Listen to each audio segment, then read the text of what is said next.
Video নিয়ে হাজির হলাম। আজকে পেজ নাম্বার 54 এর 3 নাম্বার যে ম্যাথটি সেটি আজকে সমাধান করব। সেটি হচ্ছে mister Jalil bought 100 লিচিস from the market।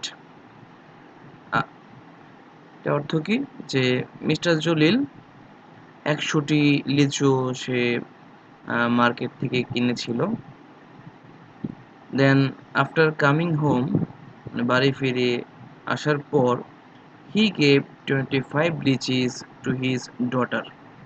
যে বাড়ি ফিরে আসার পর মার্কেট থেকে সে 25টি লিচু তার মেয়েকে দিয়ে দেয়।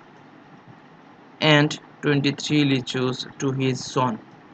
এবং 23টি লিচু সে তার পুত্রকে দেয়। তাহলে প্রশ্ন হচ্ছে how many লিচুস does he have now। যে এখন তার কতটি লিচু আছে। তাহলে এই প্রশ্নটার সমাধান যদি আমরা করতে চাই, সবার প্রথমে আমাদের একটা কাজ করতে হবে যে আমাদের যে সংখ্যাটি দেয়া আগে এগুলো লিখতে হবে। যে জলিলের কাছে ছিল 150টি লিচু, তারপর সে 25টি লিচু তার মেয়েকে দিয়ে দেয়, তারপর সে 23টি লিচু তার ছেলেকে দিয়ে দেয়।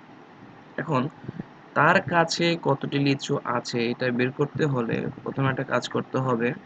সে তার মেয়ে এবং তার পুত্র দুইজনকে যে যতটি লিচু দিয়েছিল সেই দুটি সংখ্যা আমাদের যোগ করতে হবে। যোগ করার পর তার যে মোট লিচু ছিল 100টি, ওই 100 থেকে ওই দুইটার যোগফল যদি আমি বিয়োগ করি তাহলে আমার তার কাছে বর্তমানে কতটি লিচু আছে সেটা বের হয়ে যাবে। চলো আমরা এই সলিউশনটা করি। প্রথমে আমাদের লিখতে হবে যা দেয়া আছে তা। কি দেয়া? যে মিস্টার জলিল bought 100 লিচিস, যে মিস্টার জলিল 100টি লিচু কিনেছিল। he gave 25 to his daughter।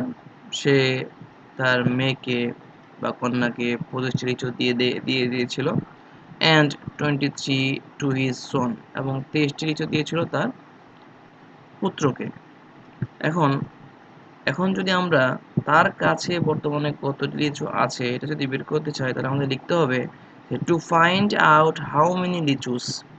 যে এখন বর্তমানে কতটি লিচু আছে এটা বের করতে হলে হি হ্যাজ নাও আমরা কিভাবে লিখব যে 100 কেন? কারণ ওই যে তার এখানে 100টি লিচু ছিল, 100টি লিচু সে কিনে এনেছিল মার্কেট থেকে। ওই 100টি লিচু থেকে কন্যাকে দিয়েছিল 25টি এবং ছেলেকে দিয়েছিল 23টি। ওই দুটার যোগফল যদি আমি বিয়োগ করি তাহলে আমার টোটাল সংখ্যাটা বের হবে। তা আমার 100 মাইনাস এই 25 আর 23 দুটো যদি আমি যোগ করি তাহলে আমার টোটাল হয় 48 বা 48। তাহলে এই 100 থেকে যদি 48 মাইনাস করি তাহলে আমার যে অ্যান্সারটা হবে সেটা হচ্ছে 52। তাহলে আমার অ্যান্সার হচ্ছে এইটাই যে মিস্টার জলিল হ্যাজ 52 লিচিস নাও। যে মিস্টার জলিলের কাছে এখন 52টি লিচু আছে।